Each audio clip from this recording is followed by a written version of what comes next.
حضرت امیر معاویہ رضی اللہ تعالیٰ عنہ کے وصال کے بعد آپ کے بیٹے یزید کو خلافت مل جاتی ہے۔ یزید ایک بدترین اور بدبخت شیطان تھا، شراب پیا کرتا تھا، زنا کیا کرتا تھا۔ یزید کو جب خلافت ملی تو یزید سمجھ گیا کہ میری اس خلافت کو حضرت امام حسین رضی اللہ تعالیٰ عنہ کبھی قبول نہیں کریں گے۔ اس لیے یزید نے مدینہ منورہ کے گورنر والد بن عتبہ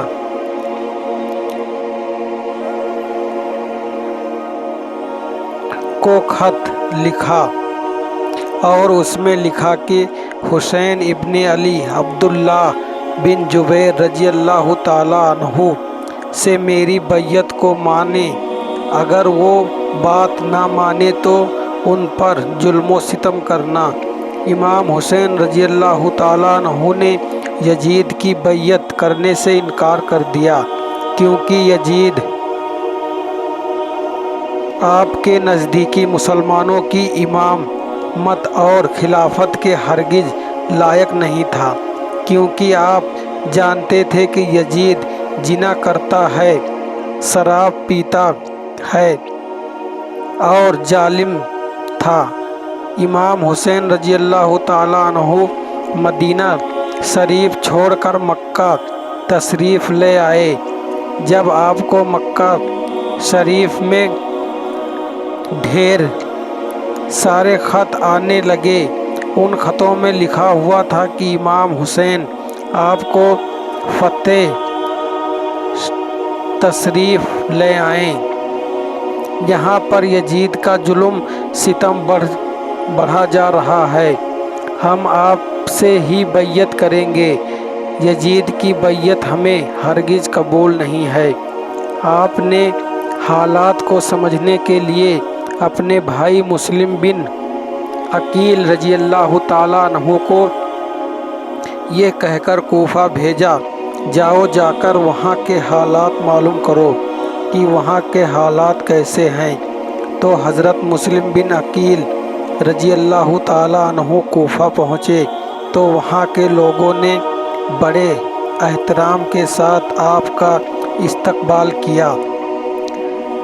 حضرت مسلم بن عقیل کے ہاتھ میں 18,000 لوگوں نے بیعت کر لی اور حضرت مسلم بن عقیل نے اپنے بھائی حضرت امام حسین کے نام ایک خط روانہ کر دیا اور اس میں آپ نے لکھا کہ یہاں کے حالات بالکل صحیح ہیں اور 18,000 لوگوں نے بیعت بھی کر لی ہے، لہٰذا آپ کو کوفہ جلد سے جلد تشریف لے آئیں۔ جب یزید نے ان لوگوں کو دھمکایا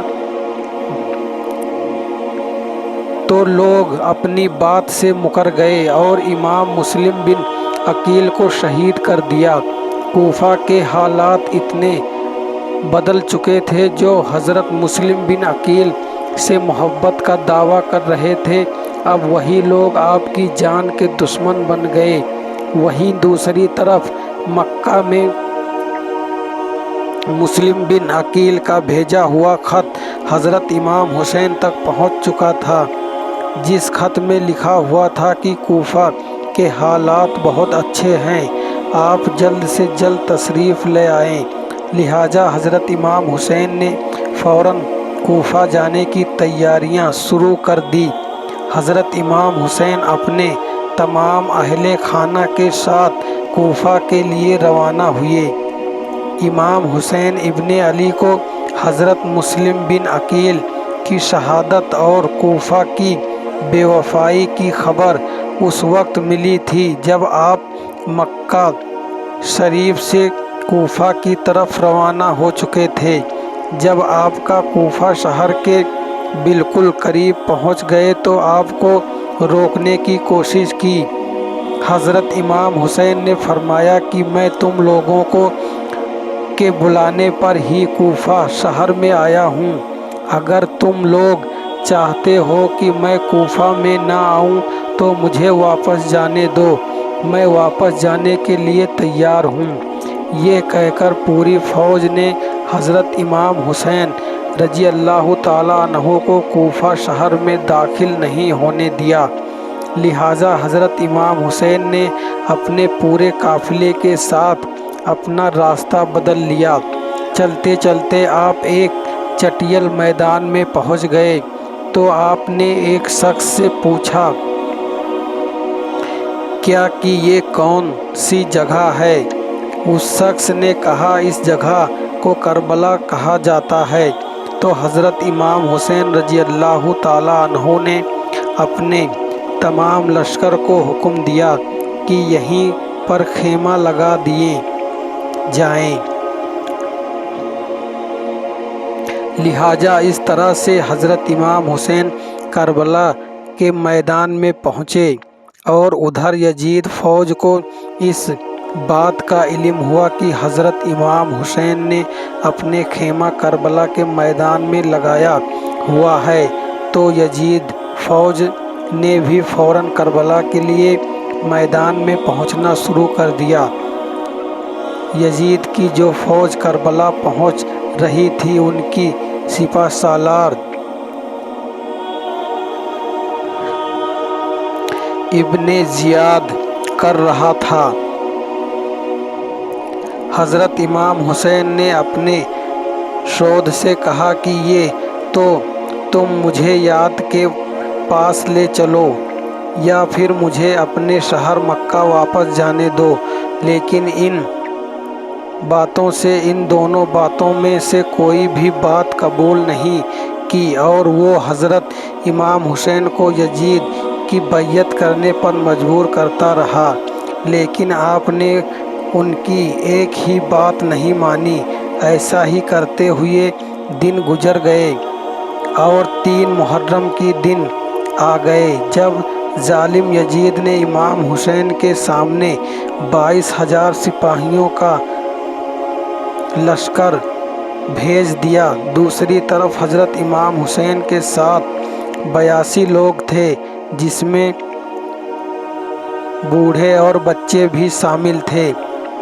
دوستو، آپ یہ سوچئے کہ کتنی حیرت کی بات ہے کہ ظالم یزید کے دل میں امام حسین کا کتنا ڈر اور خوف تھا کہ 82 لوگوں سے لڑنے کے لیے 22,000 سپاہیوں کا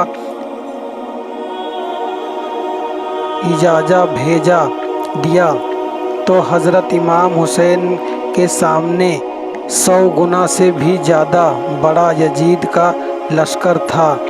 امام حسین کے سامنے یزیدی فوج کو حوصلے پست ہو گئے۔ آخر کار انہوں نے یہ فیصلہ کیا کہ امام حسین کو ہرانا ہے تو ان کا پانی بند کرنا پڑے گا اور تبھی ان کا مقابلہ کیا جا سکتا ہے۔ پر دوستو، ایسے ہی کرتے ہوئے دن گزرتے گئے اور 7 محرم کا دن آ گیا، اور 7 محرم کو ہی یزید فوج نے امام حسین کے قافلے والوں پر پانی بند کر دیا۔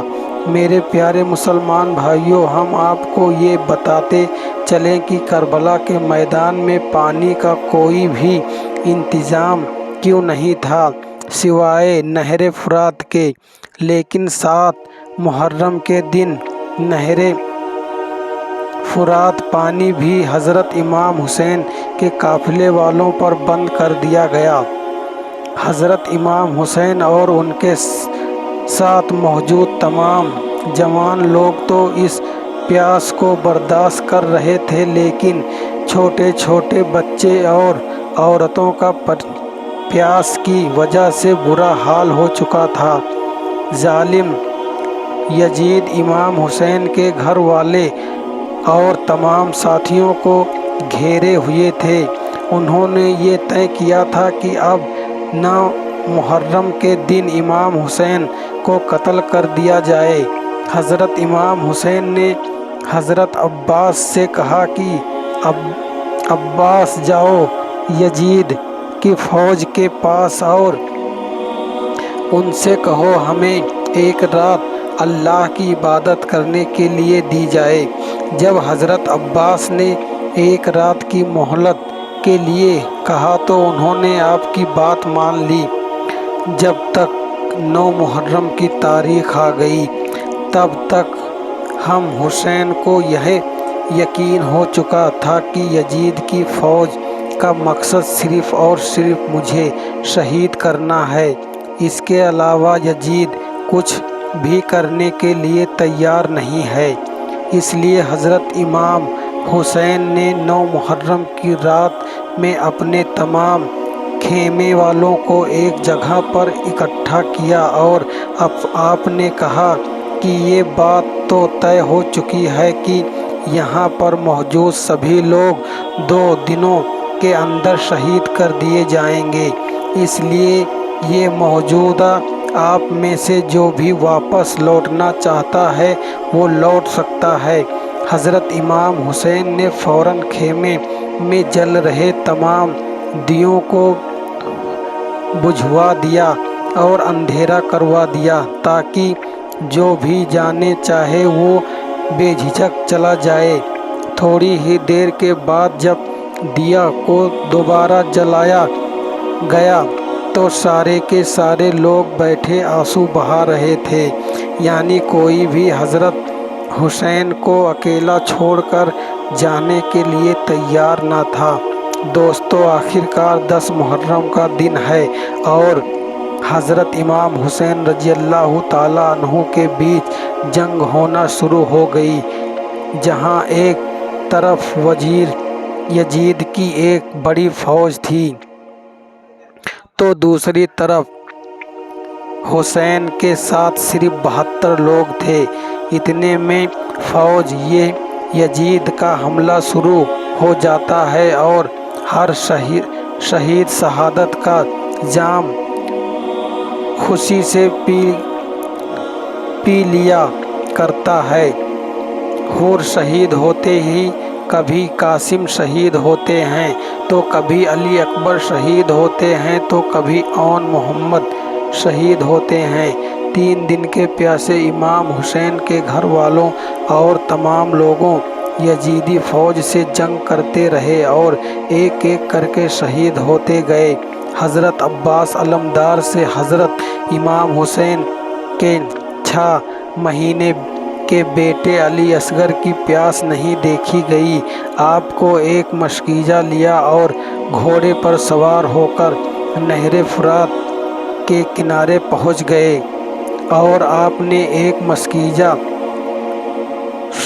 بھر لیا، لیکن جب آپ نے پانی لے کر واپس لوٹنے لگے تو یہی فوج نے آپ کے اوپر لگاتار تیر برسانا شروع کر دیا تھا۔ حضرت عباس جب تک حضرت امام حسین کے پاس تک پہنچتے پاتے تب تک یزیدی فوج نے لگاتار تیر چلا کر حضرت عباس علمدار کو شہید کر دیا تھا۔ اس راہ حضرت عباس علمدار شہید ہو گئے۔ اس طرح ایک ایک کر کے تمام اہل بیت کے نوجوان شہید ہو گئے اور ہاشمی شیر شہادت کا جام پی لیتے ہیں۔ دھیرے دھیرے کر کے جب حضرت امام حسین کے سبھی لوگ شہید ہو گئے تو اس کے بعد حضرت امام حسین نے خود میدان میں تلوار لے کر نکلنے کا فیصلہ کیا۔ امام حسین اپنی تلوار سے کافی لمبے وقت تک یزیدی فوج کا اکیلا مقابلہ کرتے رہے۔ حضرت امام حسین کے تنہا ہونے کے باوجود بھی آپ کے مقابلے میں کوئی بھی رہنا نہیں چاہتا تھا۔ اس کی صرف ایک ہی وجہ تھی کہ آپ حضرت علی حیدر کرار کے بیٹے تھے۔ یزیدی فوج کو یہ یقین ہو گیا تھا کہ ہم کسی بھی طرح سے حضرت علی کے بیٹے کا مقابلہ نہیں کر سکتے۔ اس لیے یزیدی فوج کے کمانڈر نے اپنے تمام فوجیوں کو امام حسین کے اوپر ایک ساتھ حملہ کرنے کا حکم دیا۔ پھر تمام یزیدی فوج کے سپاہی حضرت امام حسین پر ایک ساتھ مل کر حملہ کر رہے تھے، لیکن اس کے باوجود بھی امام حسین لگاتار یہ ثابت کر رہے تھے کہ باطل چاہے تعداد میں کتنا بھی ہو، لیکن وہ ایک اور سچ کے مقابلے میں بالکل بھی نہیں ٹک پاتا۔ جب حسینیت اور یزید کے بیچ سب سے خطرناک جنگ چل رہی تھی کہ اسی بیچ میں اچانک سے نماز عصر کا وقت ہو گیا۔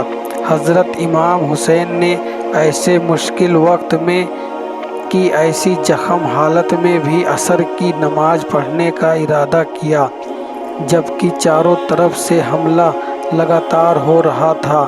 تو حضرت امام حسین نے جیسے ہی نماز پڑھنا شروع کیا اور یزیدی فوج کو وہ موقع مل گیا جس کا وہ لوگ ایک لمبے وقت سے انتظار کر رہے تھے، یعنی جیسے ہی حضرت امام حسین سجدے میں گئے، سمر نے اپنی گردن پر تلوار چلا کر آپ کے سر کو جسم سے جدا کر دیا۔ حضرت امام حسین کی شہادت کے بعد آپ کے سر مبارک کو نیز پر رکھا کر پورے کوفہ میں گھمایا تھا۔ آپ کے سر مبارک کو گلی گلی میں گھما کر جلوس نکالا گیا تھا۔ کربلا کی اس جنگ میں حضرت امام حسین کے گھر والوں میں سے صرف آپ کی ایک اولاد ہی بچی تھی جس کا نام حضرت زین العابدین تھا۔ اس کے علاوہ حضرت امام حسین کے قافلے میں تو تمام عورتوں کو قید کر کے کوفہ لایا گیا۔ بھلے ہی اس دن امام حسین کو شہید کر دیا گیا تھا، لیکن آج بھی حضرت امام حسین پوری دنیا میں قیامت تک کے لیے زندہ ہیں اور یہ زندہ ہی رہیں گے۔ ڈوب گیا شام کے اندھیرے میں حسین، چمک اٹھے دنیا میں روشنی کی طرح۔ حضرت امام حسین نے اسلام کے لیے اپنے آپ کو اور اپنوں کو قربان کر دیا، اور ہمیں یہ سب ملتا ہے کہ کسی بھی حالت میں نماز نہیں چھوڑنا۔ حضرت امام حسین رضی اللہ تعالیٰ عنہ نواسۂ رسول صلی اللہ علیہ وسلم اگر اللہ تعالیٰ سے دعا مانگتے تو اللہ تعالیٰ کربلا کے میدان میں فرشتوں کو بھیج دیتا۔ اگر امام حسین رضی اللہ تعالیٰ عنہ اللہ تعالیٰ سے پانی مانگتے تو اللہ تعالیٰ بارش برسا دیتا، لیکن حضرت امام حسین نواسۂ رسول صلی اللہ تعالیٰ علیہ وسلم اللہ تعالیٰ کو راضی کرنے کے لیے اپنا سر سجدے میں کیا، انہوں نے کٹوا دیا اور اللہ تعالیٰ کو راضی کر لیا۔ امام حسین نے ذوالفقار تلوار میان سے نکالی اور دشمنوں پر حملہ جب کیا تو یہ حملہ کیا تھا کہ اللہ کے شیر کا حملہ تھا۔ جو آپ کے مقابلے میں آیا اسے سیدھے جہنم میں پہنچا دیا۔ سینکڑوں سیاہ کاروں سے لڑتے اور سینکڑوں کو جہنم میں پہنچاتے چلے گئے۔ نگاہ پلٹی، سب کی سب الٹ دی۔ چاہتے آپ تو خود دوڑ کے آتا پانی، یا حسین آپ کی ٹھوکر سے نکلتا پانی۔ کیا تھی اوقات جو دریا پلاتا پانی، میرے عباس نے دریا کو پلایا پانی۔ آسماں گر تجھے عباس اشارہ کرتے، دل یہ کہتا ہے کہ تا حشر برستا پانی۔